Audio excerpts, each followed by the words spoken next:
mafanzi muri ngoda ndiko kuzanga tichibika zwa muno.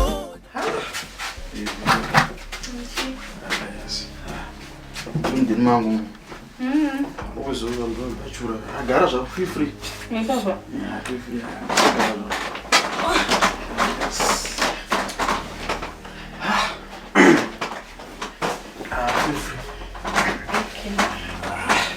Nza baby. Ndo singaita. Sure.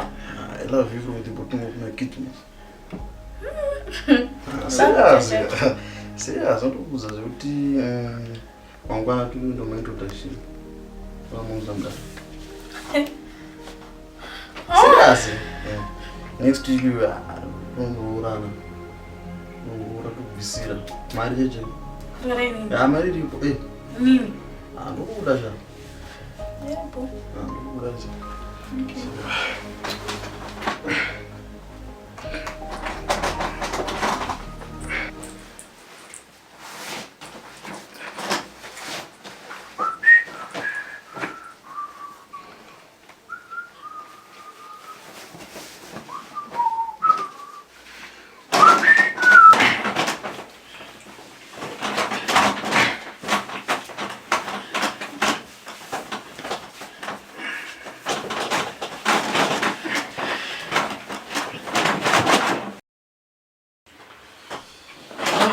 Okay.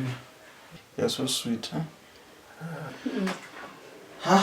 Saka hapa wenda ambo toko tinochi ngoperekeza mbovenda utumtrendi dzaro takugatisa. Unosonga chida chaita. Unosonga chida chaita. Chaita skachimpa kamari yangu ndiende. Mari hivi ni bibi. Ndore, chimpa kamari yangu ndiende. Fatima ndakuza kuti I want to marry you. Wantura bai. Touch line. Do montura. Buta mari yangu ndiende shamari. Mari yangu. Andina mari. Ndipe mari yangu ndiende.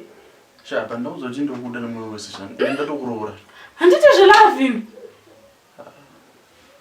Makasto mangu katonimirira so. Ndotosiya katoita line. Pe mari yangu ndiende. Settle down. Mupengere. Shwa uyenja. Wado. Kana uno zvevele nzimanje tokupedza nebanga. Uyenja. Uzizo. Ndakuzo kuti hayi kuti ndokuda che ndinokurora iwe karambe iwe. Uzizo. Kuti chiyo. Ndamaranga tax futhi. Plus mari lonje muno. Tokupedza madhiracho. Kana pasezo. Uone. Wabuda. Mtira warupenga ndiyo. Wakapenga ndiyo. Wakapenga ndiyo. Ndakuzo ndokuda iwe. Andika ndokurora. Andika ukaramba iwe. Andika. Manje ndodatsiwa. Topedza nebanga. Uzizo. One pana batari mota. Andika. Ndamara me tax. Muno juno. Unobata. Ndamara ngeloji. Uzizo. Kana pasina izozvo. Ngosinachi? Mari. Ndipe mari yangu yese yawatora. Izvezvi.